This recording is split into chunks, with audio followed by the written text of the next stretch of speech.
오늘 점심도 맛있게 드셨나요?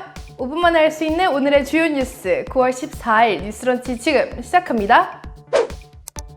오늘부터 수도권의 사회적 거리두기 단계가 다시 2단계로 완화됩니다. 포장과 배달만 허용되었던 프랜차이즈형 카페는 다시 정상적으로 영업하고요. 9시 이후에도 일반 음식점, 휴게 음식점, 제과점에서 음식을 먹을 수 있습니다. 또한 집합금지 명령이 떨어졌던 300명 미만의 학원과 스터디 카페, 실내 체육시설도 다시 영업합니다. 대신에 방역 조치가 예전 2단계보다 조금 강화되는데요. 마스크 착용, 출입자 명부 작성, 거리두기, 환기, 소독 등 방역 수칙이 의무화되고요. 프랜차이즈형 카페의 경우에는 한 테이블 내 좌석 한 칸 띄어앉기 또는 테이블 간 띄어앉기를 실시해서 매장 좌석 내 이용 인원을 제한해야 합니다. 일반 음식점, 휴게 음식점, 제과점의 경우 테이블 내 칸막이나 개인 그릇을 제공하면 인센티브를 부여하는 것도 검토 중이라고 하네요. 한편 클럽, 노래방, 뷔페 등 고위험 시설 11종은 집합금지 조치가 유지되는데요. PC방 같은 경우에는 미성년자의 출입을 금지하는 대신 고위험 시설에서 해제되었습니다. 이렇게 거리두기 단계를 완화하는 이유는 수도권의 확진자 수가 완만하게 감소하는 추세를 보이고 있기 때문이고요. 영세 자영업자와 서민층의 지나친 희생이 우려되기 때문이라고 합니다. 2단계 조치는 일단 27일까지 적용됩니다.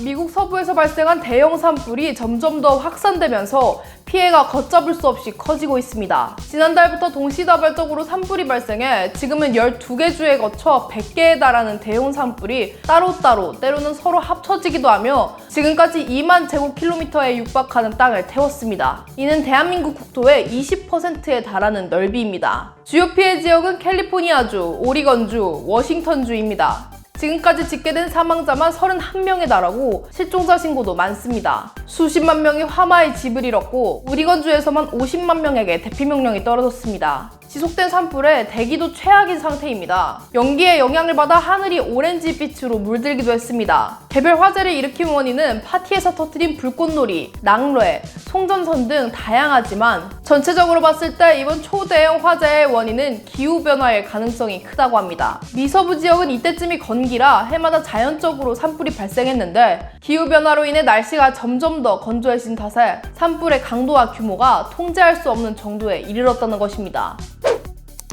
추미애 법무부 장관의 아들 서모 씨의 병역 특혜 논란 관련 소식입니다.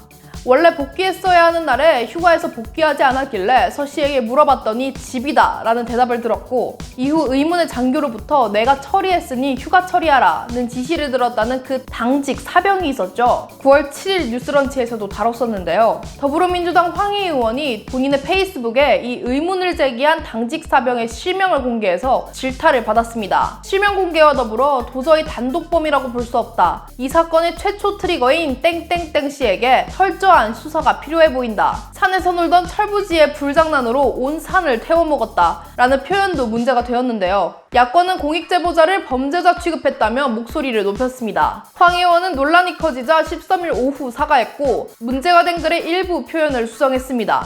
한편 어제 추미애 장관은 처음으로 자신의 SNS에서 먼저 국민께 정말 송구하다는 말씀을 올립니다 라며 사과의 뜻을 밝혔습니다. 그러나 이후 이어지는 내용은 이제 진실의 시간이고 본인은 검은 것을 희다고 말해본 적이 없다며 의혹에 대한 떳떳함을 주장하고 있습니다.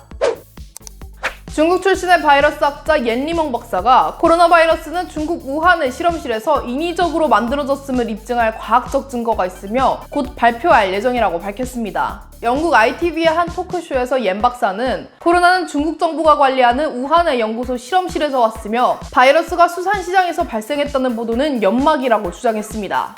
폭로의 이유는 진실을 말하지 않으면 내가 후회할 것을 알기 때문이라고 하는데요. 정보의 출처는 중국의 질병예방통제센터와 지역 의사들이며 이를 입증할 보고서도 발표할 예정이라고 합니다. 보고서는 생물학적 지식이 없는 사람이라도 스스로 확인하고 검증할 수 있을 거라고 전했습니다. 또한 증거는 게놈 염기서열과 같은 것임을 시사하기도 했습니다. 연 교수는 홍콩대에 재직하며 코로나 사태 초기의 연구를 수행한 바 있습니다. 현재 연 교수는 사람 간 감염 사례 관련 연구 결과를 보고했는데도 묵살당했다고 주장한 이후 신변의 위험을 느껴 지난 4일부터 미국에서 망명 생활을 하고 있습니다. 그러나 중국 정부도 세계보건기구 WHO도 코로나 바이러스가 실험실에서 만들어졌다는 증거는 없다고 강하게 주장하는 만큼 옌 박사의 주장이 소문에 불과할지 아니면 사실일지는 끝까지 지켜봐야 하겠습니다.